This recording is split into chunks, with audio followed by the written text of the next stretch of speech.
नमस्कार, रीवा 24 के ताजा तरीन अंक के साथ मैं शैलेंद्र। सबसे पहले प्रमुख खबरें। एपीएसयू कथित अवैध वसूली में आया नया मोड़। सोशल मीडिया पर वायरल हुआ चैट। जनपद पंचायत अध्यक्ष रीवा के खिलाफ 22 सदस्यों ने खोला मोर्चा। कलेक्ट्रेट पहुंचकर सौंपा विश्वास प्रस्ताव। इलेक्ट्रॉनिक शोरूम में हुई चोरी का पुलिस ने किया खुलासा। 3 आरोपियों को गिरफ्तार कर सामान किया बरामद। रीवा में प्रस्तावित परमाणु संयंत्र को लेकर विरोध तेज। और नीट सहित विभिन्न भर्ती और परीक्षाओं में पेपर लीक के मुद्दे को लेकर कांग्रेस करेगी संवाद कार्यक्रम का आयोजन।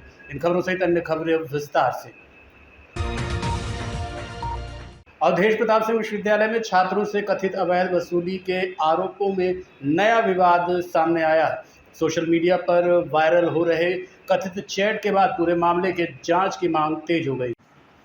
रीवा के अवधेश प्रताप सिंह विश्वविद्यालय में छात्रों से कथित अवैध वसूली के आरोपों ने नया विवाद खड़ा कर दिया है। मिली जानकारी के अनुसार विश्वविद्यालय के प्रोफेसर सहित कुछ कर्मचारियों पर छात्रों से पैसे वसूलने के आरोप लगाए गए हैं। इसके पहले भी कुछ कर्मचारियों ने पुलिस अधीक्षक कार्यालय पहुंचकर प्रोफेसर पर छात्रों से अवैध वसूली और कर्मचारियों से अभद्र व्यवहार के आरोप लगाए थे। अब सोशल मीडिया और विभिन्न ग्रुपों में कथित चैट वायरल होने का दावा किया जा रहा है, जिससे विश्वविद्यालय परिसर में हड़कंप मच गया है। समाजसेवी बीके माला ने पूरे मामले के निष्पक्ष और उच्च स्तरीय जांच की मांग करते हुए कहा है कि यदि जांच नहीं हुई तो राज्यपाल और प्रदेश के उच्च अधिकारियों से शिकायत की जाएगी। हालांकि वायरल चैट और लगाए गए आरोपों की आधिकारिक पुष्टि नहीं हुई है और विश्वविद्यालय प्रशासन की विस्तृत प्रतिक्रिया का इंतजार है। ऐसे में जांच के बाद ही पूरे मामले की वास्तविक स्थिति स्पष्ट हो सकेगी। वहीं वायरल चैट भी विवादास्पद दिख रहा है। एक ही व्यक्ति का क्यूआर कोड और एक ही व्यक्ति द्वारा भेजे गए पैसे दिखाई दे रहे हैं। इससे संदेह और भी बढ़ता है। अब इंतजार है प्रशासनिक जांच का। देखिए, अवधेश प्रताप सिंह विश्वविद्यालय रीवा में विगत दिनों एक मामला आया था जिसमें वरिष्ठ प्राध्यापक विभाग प्रमुख डॉक्टर दिनेश कुशवाहा जी और श्री राम कृपाल साकेत, जो वरिष्ठ लिपिक वहां पर मुख्य लिपिक हैं, उनके द्वारा एक दूसरे पर एलिगेशन लगाया गया था। निश्चित तौर से अवधेश प्रताप विश्वविद्यालय रीवा एक शैक्षणिक अकादमिक गरिमा बनाए रखना चाहिए, और वहां पर अवधेश प्रताप विश्वविद्यालय में गंभीर वित्तीय अनियमितताएं हो रही हैं, जिसमें हम माननीय महामहिम राज्यपाल जी से, प्रमुख सचिव उच्च शिक्षा से के माध्यम से ये मांग करते हैं कि इस प्रकरण की उच्च स्तरीय जांच कराई जानी चाहिए। इसलिए कि अवधेश प्रताप सिंह विश्वविद्यालय में यूजीसी के माध्यम से शोधार्थी पीएचडी में कोर्स वर्क हो रहा है। कोर्स वर्क में जो कोर्स वर्क हो रहे हैं उसमें जितनी फीस ऑनलाइन जानी थी या अन्य माध्यम से जानी थी, विश्वविद्यालय खाते में जाती है। इसके बाद कोर्स वर्क होता है। विश्वविद्यालय में वहां के शोधार्थी, एक व्हाट्सएप ग्रुप बना हुआ है जो कोर्स वर्क कर रहे थे, जिसमें देवेंद्र कुमार गुप्ता के खाते में ये पैसा गया है। ये देवेंद्र कुमार गुप्ता के खाते में पैसा जा रहा है। ये वहां पर पैसा लेने के कोड व्हाट्सएप में डाले गए, किस माध्यम से पैसा डाला जाएगा, ये फोन पे अन्य माध्यम से पैसा डाला जा रहा। ये व्हाट्सएप ग्रुप बना हुआ है। इस व्हाट्सएप ग्रुप में एडमिन विभाग के सभी प्राध्यापक हैं। वहां पर जो भी प्रोफेसर हैं, सहायक प्राध्यापक, प्राध्यापक, वरिष्ठ प्राध्यापक, वहां पर जो कर्मचारी, जो भी लोग हैं जो कोर्स वर्क कर रहे हैं, उसमें सब उसमें जुड़े हुए हैं। ये देख लीजिए। और जुड़ने के बाद ये खाते में पैसा जा रहा है। लोग पेमेंट करने के बाद व्हाट्सएप में पेमेंट कर रहे हैं, व्हाट्सएप में वो भेज रहे हैं कि हमने इतना पेमेंट किया। ये व्हाट्सएप के माध्यम से, अन्य माध्यम से हमें प्राप्त हुआ है। तो जब विश्वविद्यालय में किस अधिनियम के तहत, किसके नोटिफिकेशन में, क्या माननीय कुलपति जी का आदेश है कि कोर्स वर्क करने के बाद वो विद्यार्थियों से फेयरवेल या अन्य कार्यक्रम के लिए, किस कार्यक्रम के लिए पैसा लिया जा रहा है? मैं इतना पूछना चाह रहा हूं कि विश्वविद्यालय में पीएचडी के नाम पर गोरख धंधा चल रहा है। तो विश्वविद्यालय अधिनियम 1973 में और पीएचडी अधिनियम जो संशोधन हुआ है, यूजीसी ने क्या नोटिफिकेशन जारी किया है? क्या विश्वविद्यालय में माननीय कुलपति जी ने पत्र जारी किया है कि पैसा शोधार्थी कोर्स वर्क लेना चाहिए? या माननीय वहां पर कुल सचिव श्रीमती नीरजा नामदेव जी ने आदेश जारी किया, रजिस्ट्रार जी ने जारी किया है कि पत्र लेना चाहिए? वो पत्र कहाँ है? मैंने पता लगाया, वो कोई पत्र नहीं है। यदि नहीं है तो इसकी जांच होनी चाहिए कि और एफआईआर दर्ज होनी चाहिए कि आखिर पैसा किसके आदेश से लिया गया है और ये कौन ले रहे हैं। क्या विश्वविद्यालय में कोई फेयरवेल कार्यक्रम हो रहा है? क्या विश्वविद्यालय में कोई ऐसे का आयोजन हो रहा है? ये पैसा किसका जा रहा है? नीट सहित विभिन्न भर्ती परीक्षाओं में कथित पेपर लीक के मुद्दे पर जिला कांग्रेस कमेटी ने छात्रों के समर्थन में बड़ा कार्यक्रम आयोजित करने की घोषणा की है। इसकी जानकारी आज पत्रकार वार्ता के माध्यम से दी गई। पत्रकार वार्ता में कांग्रेस नेताओं ने बताया कि 26 जून शुक्रवार को सुबह 11:30 बजे वृंदावन गार्डन रीवा में छात्रों की गूंज संवाद कार्यक्रम आयोजित किया जाएगा। कार्यक्रम में नीट सहित अन्य भर्ती परीक्षाओं में पेपर लीक के मुद्दे पर छात्रों के हक, अधिकार और भविष्य से जुड़े सवालों पर चर्चा होगी। पूरी जानकारी के लिए आपको लिए चलते हैं पत्रकार वार्ता में। भारत विश्व का सबसे युवा देश है और यही युवा आगे आने वाले समय में भारत का भविष्य तय करेगा और ये तय करेगा कि विश्व में भारत आगे आने वाले वर्षों में कैसा प्रदर्शन करेगा। इन युवाओं की सफलता में ही देश की सफलता है और इसलिए देश की जिम्मेदारी है कि इन युवाओं के भविष्य को संवारे, सुरक्षित रखे। पर इसके विपरीत आज हमारे देश में क्या हो रहा है, हमारे रीवा जिले में ही आपने देखा कि नीट के पेपर लीक के बाद जिस तरीके से नीट की परीक्षा 12 मई को कैंसिल हुई, उसमें एक आकांक्षा, एक गरीब अपाहिज पिता की जो इकलौती उम्मीद थी, उस आकांक्षा ने जिस तरीके से नीट के परीक्षा के कैंसिलेशन के कारण उसका मन टूट गया और पेपर लीक की घटना ने उसको इस बात का एहसास कराया कि हम सबकी मेहनत का कोई मतलब नहीं है। हम चाहे कितनी भी मेहनत करें, ये पेपर लीक माफिया हमारे भविष्य को बर्बाद कर देगा। और उसने आत्महत्या की और एक चिट्ठी लिखी कि मम्मी पापा, आपका मुझ पर भरोसा था कि मेरी बेटी पढ़ लिख लेगी और डॉक्टर बन जाएगी, पर अब मेरे में और नीट देने की हिम्मत नहीं है। सॉरी मम्मी पापा, मैंने आपका सब बर्बाद कर दिया। कितना भावुक क्षण था और कितना बड़ा प्रश्न यह देश के सामने खड़ा है। इसकी जब हम एनालिसिस करते हैं तो हम देखते हैं कि इस देश में युवाओं को कितनी बड़ी प्रतिस्पर्धा झेलनी पड़ती। जब एक बच्चा स्कूल में दाखिल होता है तो उसको ट्यूशन्स पढ़नी पड़ती हैं, स्कूलों की फीस देनी पड़ती है हैवी, भारी भरकम स्कूलों की फीस, भारी भरकम बस्ता, और उसके बाद ट्यूशन। फिर वो बच्चा किसी तरीके से संघर्ष करके कॉलेज में प्रवेश करता है तो कॉलेज में उसको कोचिंग्स, भारी फीस और उसके साथ एग्जामिनेशन में देरी। जो सेमेस्टर उसे 1 वर्ष में पूरा करना चाहिए वो 1.5 वर्ष में पूरा करता है। रीवा में प्रस्तावित परमाणु ऊर्जा संयंत्र को लेकर विरोध तेज होता जा रहा है। पर्यावरण संरक्षण से जुड़े लोगों ने प्रधानमंत्री के नाम एक ज्ञापन तैयार कर परियोजना को रीवा से किसी अन्य जगह स्थानांतरित करने की मांग की है। रीवा में प्रस्तावित परमाणु ऊर्जा संयंत्र को लेकर विरोध तेज होता जा रहा है। स्थानीय नागरिकों और पर्यावरण संरक्षण से जुड़े लोगों ने प्रधानमंत्री के नाम ज्ञापन तैयार कर परियोजना को रीवा से किसी अन्य उपयुक्त स्थान पर स्थानांतरित करने की मांग की है। ज्ञापन में कहा गया है कि सिरमौर क्षेत्र के गड़ोही क्योंटी इलाके में प्रस्तावित टाटा पावर के न्यूक्लियर प्लांट से जल संकट, भूजल प्रदूषण, जैव विविधता और पर्यटन पर गंभीर प्रभाव पड़ सकता है। ज्ञापन में यह भी दावा किया गया कि घनी आबादी वाले क्षेत्र में परमाणु संयंत्र स्थापित करना सुरक्षा की दृष्टि से जोखिम भरा हो सकता है। ज्ञापन में चेरनोबिल और फुकुशिमा जैसी वैश्विक परमाणु दुर्घटनाओं का हवाला देते हुए परियोजनाओं पर पुनर्विचार और वैकल्पिक ऊर्जा स्रोतों को प्राथमिकता देने की अपील की गई है। ये आज हम लोग कमिश्नर कार्यालय आए हैं। जैसा कि आपको जानकारी है, पहले भी हमने चर्चा की थी, केवटी और जौही में न्यूक्लियर पावर प्लांट इनका लगाने का 28,000 करोड़ का ये प्लान था। टाटा कंपनी के द्वारा ये लगाया जा रहा है और इसमें 167 हेक्टेयर में ये लगाए जाने का इनका प्रावधान था, जिस प्रकार से यहाँ के मंत्री श्री राजन शुक्ला जी ने अनाउंस करके बताया था। इसके बाद हमारी लोगों की एक्टिविटी इसमें तेज हुई और आप जैसा कि देख सकते हैं, हमें दिखाना चाहते हैं आपको 28 पेज का ये रिसर्च पेपर है हमारा, ये ज्ञापन सह रिसर्च पेपर है।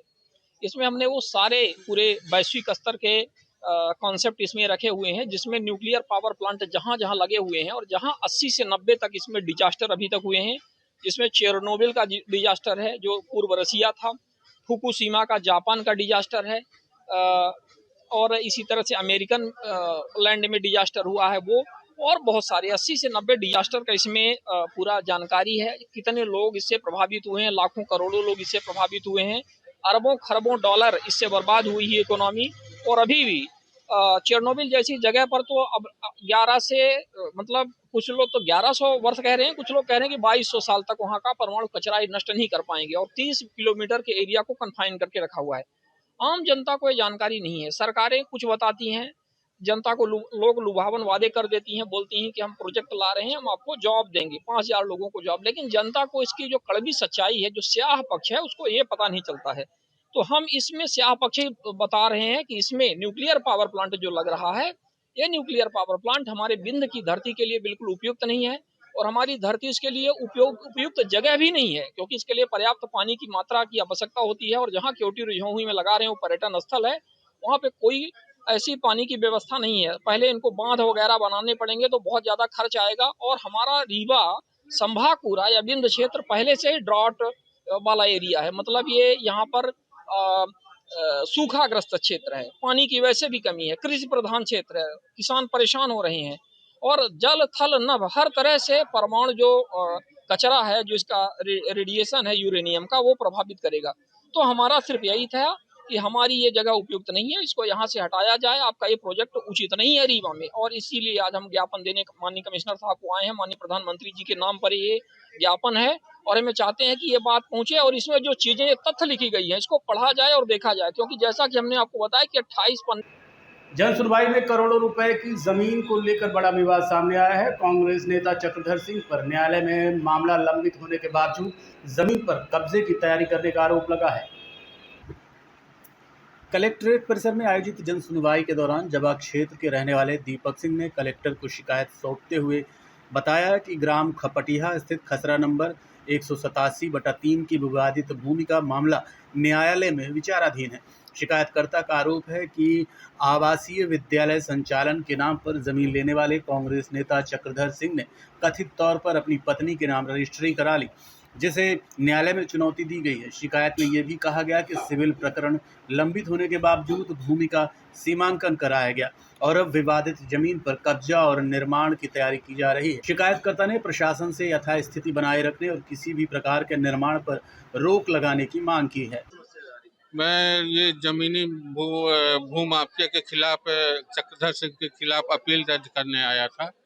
उन्होंने मेरी जमीन मेरी माता जी के नाम लीज में मांगने के लिए जमीन मांगी थी, तो लीज में न लेकर उन्होंने माता जी को लेकर रजिस्ट्री करवा ली अपने नाम। जी, धोखाधड़ी करके। कैसे पता चला आपको? जब इसका मैं जानकारी जब पता मतलब क्या उसको जब 1 साल वो आए तो मैंने उनसे पूछा, इन्होंने माता जी ने मेरे को बताया कि ये जमीन ऐसे लीज में दिया है, उसमें नौकरी के लिए उन्होंने माता जी से बोला था, तो वही करने के लिए कि उसमें नौकरी आपको दी जाएगी।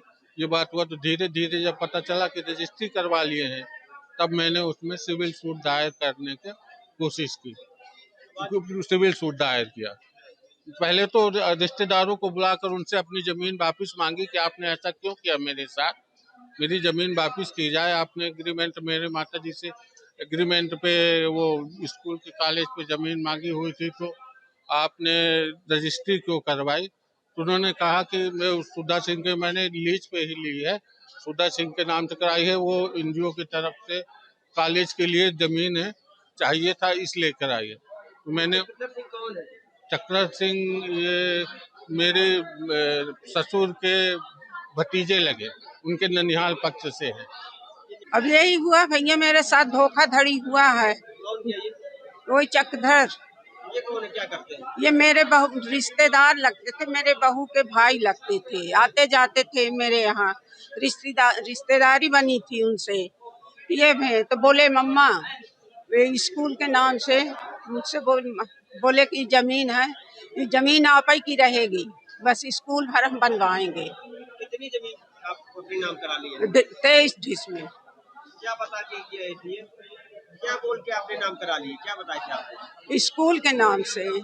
हाँ, और ये स्कूल के नाम हॉस्टल के बोले जमीन अपने की रही, जमीन हम न लेब अपना के, बिल्डिंग बस बन जाई, लड़के पढ़ी ही अपना का वह हुई।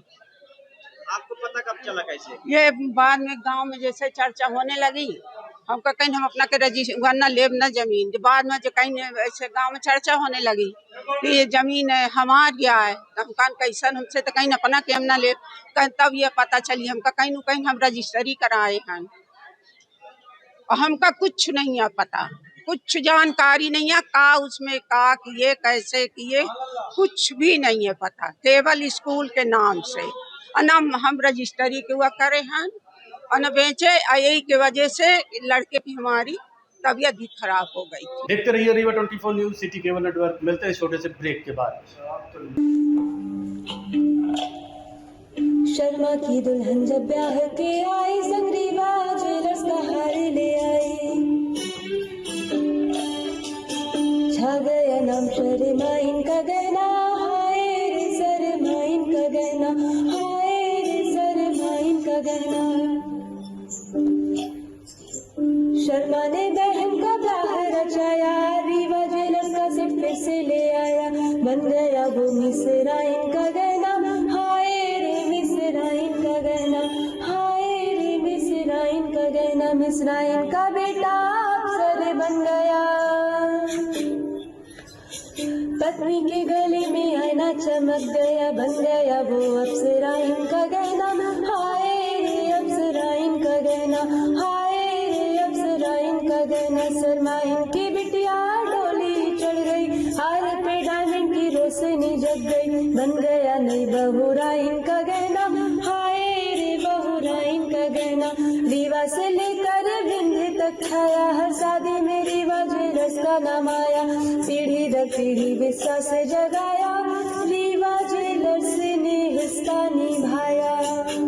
कोई ब्याह कराए या ना कराए, हाय पर गहना बनाए तो रीवा ज्वेलर्स से बनाए। शर्मा की दुल्हन जब ब्याह के आई, संग रीवा ज्वेलर्स का हार ले आई। छा गया नाम शर्मा इनका गहना, हाय रे शर्मा इनका गहना, हाय रे शर्मा इनका गहना। शर्मा ने बहन का ब्याह रचाया, रीवा ज्वेलर्स का सेट फिर से। जन सुनवाई के दौरान एक अन्य मामले में महिला ने अपनी कृषि भूमि पर प्रस्तावित 132 केवी ट्रांसमिशन टावर लगाए जाने का विरोध करते हुए कलेक्टर से न्याय की गुहार लगाई है। रायपुर करचुलियान तहसील के ग्राम सिरखनी की रहने वाली देववती पांडे ने कलेक्टर को दिए आवेदन में आरोप लगाया कि उनकी अराजी नंबर 593, 594, 595, 596, 597 और 599 की कृषि भूमि पर बिना सहमति और बिना मुआवजा तय किए 132 केवी विद्युत ट्रांसमिशन टावर लगाने की तैयारी की जा रही है। उनका कहना है कि संबंधित कंपनी के कर्मचारी आपत्ति के बावजूद खेत में घुस रहे हैं और विरोध करने पर दबाव भी बनाया जा रहा है। देववती पांडे ने बताया कि इसी मामले में 27 जनवरी 2026 को भी शिकायत की गई थी, जिस पर काम रोक दिया गया था, लेकिन अब दोबारा उसी स्थान पर निर्माण की कोशिशें हो रही हैं। उनका कहना है कि खेत के बीच टावर बनाने से खेती और आजीविका दोनों प्रभावित होंगे। जबरदस्ती टावर गाड़ रहे हैं मेरे बिना अनुमति का, हमें कुछ मुआवजा उपजा नहीं दे रहे हैं। प्राइवेट कंपनी है। हमारी जमीन पटना हल्का में है। हाँ, अरे 6 महीना पहले मैं यही कलेक्ट्रेट में आके दे गई हूँ और कोई सुनवाई नहीं हुई। कलेक्टर साहब बोले थे कि हम देखेंगे, पर अभी तक हुआ नहीं कुछ और कोई मुआवजा उपजा कुछ नहीं दे रहे हैं। पिछली बार रोक लगाए थे पर हुआ नहीं है कुछ अभी। कलेक्टर बदले हैं, दिक्कत क्या जा रही है? दिक्कत हमारे पंप हाउस अब खेत को बीच ले रहे हैं, पूरी अराजी हमारी बर्बाद हो रही है। इसलिए हम चाहते हैं कि किनारे से ले लिया जाए और पर प्रशासनिक अधिकारी आके मौका पर निरीक्षण करें और यथा उचित मुआवजा दें। और यथाउचित मुआवजा देने के बाद अंकित करें जमीन को कि कहाँ लेना है, जिससे हमारा भी नुकसान न हो और सरकार का काम चल जाए। हम उसमें हस्तक्षेप नहीं करते हैं। सही नहीं है प्राइवेट कंपनी हैं? हम थाने गए, थाने में हम 2 बार रिपोर्ट कर चुके हैं, कलेक्टर के पास 2 बार आके आवेदन दे चुके हैं, हमसे वहां संशोधन दिया गया मगर कोई कार्रवाई नहीं हुई। उस समय तहसीलदार और पुलिस प्रशासन उनका मदद कर रहा है ठेकेदारों का, और कोई लिखित कागज नहीं दे रहा। पैसा ले ले। अब वो क्या कर रहे हैं, कुछ नहीं। ये कल परसों हमारे यहाँ 10 गाड़ी आई थी, थाना रायपुर करचुलिया से तहसीलदार आया था और उसके साथ में कम से कम 25 आदमी आके हमारे घर में घेर दिए थे। हम सोए हुए थे, हमको उठा करके ले गए। फिर ले जाने के बाद खेत में जब मैं निरीक्षण करने के लिए गया तो फिर कहे कि कुछ भी नहीं देंगे, हम जबरदस्ती जहां मर्जी वहीं खोदेंगे। हमने मना किया, मना किया कि नहीं खोदने दूंगा चाहे जो कुछ हो जाए। मैं कलेक्टर साहब के पास जाऊंगा, इसलिए आज फिर आवेदन लेके कलेक्ट्रेट आया हूँ। तो यहाँ कलेक्टर साहब मिले नहीं, आवेदन दे दिया। रीवा पुलिस ने इलेक्ट्रॉनिक शोरूम में हुई लाखों की चोरी का खुलासा करते हुए 3 आरोपियों को गिरफ्तार कर बड़ी सफलता हासिल की है। अमरिया थाना क्षेत्र के Banjara furniture and electronic showroom से 8 LED टीवी और 2 मिक्सर ग्राइंडर चोरी होने की शिकायत पर पुलिस अधीक्षक डॉक्टर गुरुकरण सिंह के निर्देश और नगर पुलिस अधीक्षक डॉक्टर ऋतु उपाध्याय के मार्गदर्शन में थाना प्रभारी शिवा अग्रवाल ने 3 विशेष टीमों का गठन किया। जांच के दौरान पुलिस ने साहिल अंसारी, कासिम शाह और राजेश श्रीवास्तव को हिरासत में लेकर पूछताछ की, जिसमें चोरी और चोरी का सामान खरीद कर छिपाने की बात स्वीकार की गई।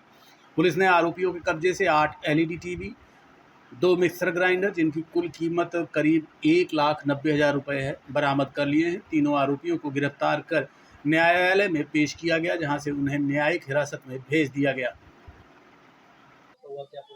मामला ये है कि अरुण ठारवानी जी ने रिपोर्ट लिखाई कि उनका शोरूम है बंजारा शोरूम, इलेक्ट्रिकल शोरूम है, जिसमें से 8 टीवी और 2 मिक्सर ग्राइंडर चोरी हुए थे। तत्काल वरिष्ठ अधिकारियों को सूचित किया गया। श्रीमान पुलिस अधीक्षक महोदय और एडिशनल महोदय और CSP महोदय के निर्देशन में 3 टीमों का गठन किया गया था और गठन के उपरांत चोरों की पता तलाश की गई, जिसमें 2 चोर जिन्होंने चोरी की थी और उसको जो भी ये घटना में जो चोरी हुआ मशरूका था उसको बेचा था, तो चोर और जिस व्यक्ति ने खरीदा था उसको गिरफ्तार करके उसके पास से 8 टीवी और दोनों मिक्सर ग्राइंडर बरामद कर लिए गए हैं और माननीय न्यायालय के समक्ष उनको आरोपियों को पेश कर दिया गया।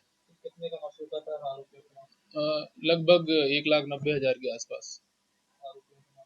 आरोपियों का नाम साहिल खान, कासिम खान और राजेश। देखते रहिए Rewa 24 news, city cable network. मिलते हैं छोटे से ब्रेक के बाद। Pentium point group of institution, जो अपने अनुशासन, आधुनिक तकनीक युक्त शिक्षा गुणवत्ता हेतु जाना जाता है। इस ग्रुप के अंतर्गत कई संकायों के अनेक महाविद्यालय संचालित हैं, जिनमें मुख्यतः law college, pharmacy college, management college, art, commerce, science, biotechnology तथा कंप्यूटर साइंस महाविद्यालय संचालित है। महाविद्यालय में BBA, LLB, BCom LLB, BA LLB, LLB, LLM, B Pharma, D Pharma, MBA, BBA, BCA और अन्य प्रोफेशनल पाठ्यक्रम। तो आज ही पधारे Pentium point group of institution में। आधुनिक इंफ्रास्ट्रक्चर, सभी आउटडोर तथा इंडोर खेलों से संबंधित मैदान तथा अत्याधुनिक संसाधनों से लैस ऑडिटोरियम व सभी संकायों की आधुनिक प्रयोगशालाएं संस्था को विशेष स्थान प्रदान करती हैं। लॉ महाविद्यालय में मूट कोर्ट तथा लाइब्रेरी अत्याधुनिक है। फार्मेसी कॉलेज की समस्त लैब अत्याधुनिक मशीनों से सुसज्जित हैं। साथ ही छात्रों को कम्युनिकेशन व सॉफ्ट स्किल संबंधित कक्षाएं प्रदान की जाती हैं। पेंटियम पॉइंट महाविद्यालय की शुरुआत 2002 से संस्थापक BN त्रिपाठी जी द्वारा की गई थी। छात्रों के आने जाने के लिए साल 2010 से छात्र तथा छात्राओं हेतु निःशुल्क बस की सुविधा प्रदान की जा रही है। पेंटियम पॉइंट ग्रुप अपनी उच्च गुणवत्ता युक्त शिक्षा तथा छात्रों के प्लेसमेंट हेतु जाना जाता है। इस ग्रुप के अंतर्गत संचालित महाविद्यालय bar council of India, pharmacy council of India, AICTE तथा उच्च शिक्षा मध्य प्रदेश शासन द्वारा मान्यता प्राप्त महाविद्यालयों का संचालन करता है। तो महाविद्यालय का भ्रमण एक बार जरूर करें। पता इस प्रकार है। महाविद्यालय का प्रथम कैंपस करहिया बीणा सिमरिया रोड तथा दूसरा कैंपस हरदी बीणा सिमरिया रोड में स्थित है। पेंटियम पॉइंट ग्रुप का हेड ऑफिस कॉलेज चौक के समीप स्थित हेडगेवार नगर में है। जिले के अहीर गांव में विवाद उस समय हिंसक हो गया जब एक कार और ऑटो की टक्कर के बाद जमकर हंगामा हुआ। देखिए ये रिपोर्ट। जानकारी के अनुसार सीधी से अपने जीजा को देखकर लौट रहे योगेंद्र सिंह बघेल की कार रात 10:30 बजे अहीर गांव के पास एक ऑटो से टकरा गई। आरोप है कि ऑटो में सवार बारातियों ने विवाद के बाद योगेंद्र सिंह बघेल पर चाकू से हमला कर दिया। इतना ही नहीं, उनकी कार में तोड़फोड़ की गई और मौके पर खड़ी एक मोटरसाइकिल को भी आग के हवाले कर दिया। बताया जा रहा है कि सोंधिया परिवार की बारात अहीर गांव से रीवा आ रही थी, तभी ये घटना हुई। घटना के बाद इलाके में अफरा तफरी का माहौल बन गया। सूचना मिलते ही पुलिस मौके पर पहुंची और मामले की जांच शुरू कर दी। फिलहाल पूरे घटनाक्रम की जांच की जा रही है और आरोपियों की पहचान के साथ आगे की वैधानिक कार्रवाई की जा रही है। घटना हुई कि ये सीधी गए थे, इनका जो जीजा वो एक्सीडेंट हो गया, वहाँ गए थे सीधी से लौटे हैं। लौटने के बाद जो है तो ये जब ढाबा के पास पहुँचे तो वहाँ ऑटो से टक्कर हो गई, गाड़ी चकनाचूर हो गई। तो वो लोग बोले कि गाड़ी भिड़ा दिए। इतने में 10-5 आदमी उतर करके इनको चाकू से गले में मार दिए। गंभीर चोट आई है। क्या नाम है इनका? योगेंद्र सिंह। कहाँ के रहने वाले? अहिर गांव के। घटना कब की है? कल शाम की 10:30 बजे रात की। जी। कितने लोग थे मारने वाले? मारने वाले करीब 8 से 10 आदमी। थाने में FIR कर दी? थाने में कर दी? नहीं, थाने में तो FIR नहीं हुई है। सूचना दे दी? सूचना मिल गई है। 2-3 लोग शायद मने गांव के फिर पकड़े हैं उनको, ऑटो वालों को पकड़ के बंद भी करवा दिए हैं। 3 लोग? हाँ, 2-3 लोग हैं। जनपद पंचायत रीवा के अध्यक्ष संगीता राजेश यादव के खिलाफ जनपद सदस्यों का असंतोष खुलकर सामने आ गया है। रीवा जनपद पंचायत की राजनीति में बड़ा घटनाक्रम देखने को मिल रहा है। जनपद अध्यक्ष संगीता राजेश यादव के खिलाफ 22 जनपद सदस्यों ने मोर्चा खोलते हुए कलेक्ट्रेट पहुंचकर अविश्वास प्रस्ताव सौंप दिया। मंगलवार को कलेक्ट्रेट पहुंचे 22 जनपद सदस्यों ने जिला प्रशासन को अविश्वास प्रस्ताव सौंपते हुए आरोप लगाया कि पिछले 3 वर्षों में जनपद अध्यक्ष और उनके पति द्वारा विकास कार्यों एवं योजनाओं में मनमानी की गई। सदस्यों का दावा है कि करोड़ों रुपए की योजनाओं का लाभ केवल चुनिंदा पंचायतों को दिया गया, जबकि कई पंचायतों की लगातार उपेक्षा हुई। सदस्यों ने यह भी आरोप लगाया कि जनपद पंचायत का संचालन अध्यक्ष बजाय उनके पति के प्रभाव में किया जा रहा है, जिससे निर्वाचित प्रतिनिधियों की भूमिका प्रभावित हो रही है और पारदर्शिता पर सवाल खड़े हो रहे हैं। उन्होंने प्रशासन से नियमानुसार विशेष सम्मेलन बुलाकर अविश्वास प्रस्ताव पर शीघ्र कार्रवाई की मांग की है। लेके पैसा के लिए गए तो गेट के बाहर भगा दिए। मीटिंग लिए गए थे। हमारा मामला ये है कि जैसे पैसा आता है तो जैसे CO अध्यक्ष मिलके बांट लेते हैं आपस में। जनपद सदस्यों की को नहीं देते हैं। एक मैंने 4 साल हो गया, उनको भी पैसा नहीं मिला है। किस बात का पैसा है? क्या कौन सा पैसा? ग्रामीण क्षेत्र में काम करवाने के 5वें वित्त का पैसा है। विकास कार्यों के लिए जो पैसा? हाँ, वही पैसा आता है तो नहीं देते हैं। सभी वो लोग अपने उसमें बांट लेते हैं। अब पैसा का पता ही नहीं चलता। CO जब हिसाब मांगे तो CO कह के आप बाहर चले जाइए।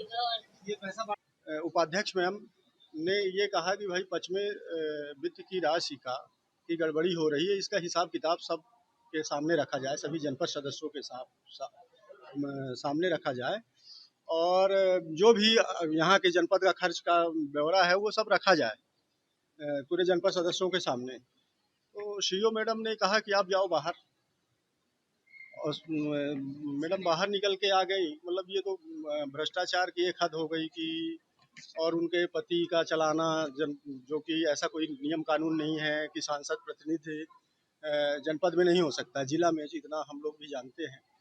और अच्छा, वो किस हैसियत से बैठते हैं? अध्यक्ष के पति की? वो सांसद प्रतिनिधि के हिसाब से बैठते हैं। बताया जाता है कि सांसद, अब हमारे पास तो लेटर वोटर नहीं है। वो ये तो ऐसे भी नियम का उल्लंघन है कि पति तो होना ही नहीं चाहिए। प्रतिनिधि भी अगर हो तो दूसरा हो सकता है, लेकिन पति को हमारे हिसाब से नहीं होना चाहिए। रीवा जनपद में करीब 25 सदस्य हैं, जिसमें करीब 4 वर्ष से निरंतर अध्यक्ष पति राजेश यादव कुछ सदस्यों को लेकर के और 15वें वित्त, 5वें वित्त और राज्य वित्त और जनपद निधि की राशि में इतना बंदरबांट किए हैं कि हम 12 करीब सदस्यों को आज तक 4 वर्ष हो गए 1 रुपए जनपद निधि प्राप्त नहीं हुई। तभी ये हमारी जनपद जो उपाध्यक्ष हैं, इन्हीं को राशि नहीं मिली। इनको इतना अपमानित किया गया राजेश यादव द्वारा कि बैठक से बाहर कर दिया गया। सभापति ये विकास चतुर्वेदी, नीरज मिश्रा और ये अर्चना शुक्ला, गीता शुक्ला लोग बाहर आके शंकर जी के सामने बैठी थी, जिसकी न्यूज भी कल चली है।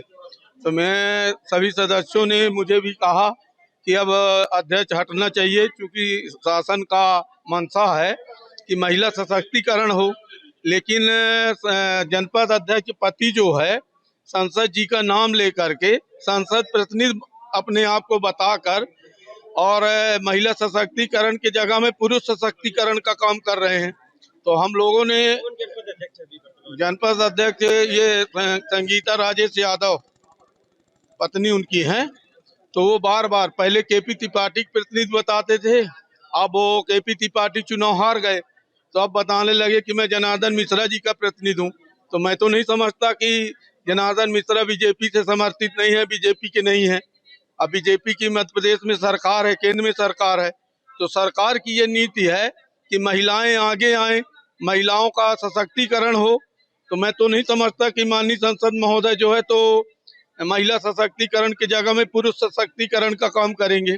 अब पुरुष जो है तो पूरा इतना बंदर बांट किए पूरे जनपद में कि हम जैसे जनपद सदस्यों को 4 वर्ष हो गए, 1 रुपए निधि नहीं प्राप्त हुई, और यहाँ तक कि जनपद उपाध्यक्ष की बैठने की व्यवस्था नहीं है। जनपद उपाध्यक्ष के चेंबर में पंखा एसी नहीं लगा है। जनपद अध्यक्ष का पति आकर के और चेंबर खुलवा करके बढ़िया ऐसा आराम से अपने साथियों को बैठा करके पूरी जनपद के कर्मचारियों को निर्देश जारी करते हैं। बैठक में सभी जानकारियां जो है अध्यक्ष पति लेते हैं और देते हैं। आज के अंक में इतना ही। देखते रहिए रीवा 24 न्यूज़। नमस्कार।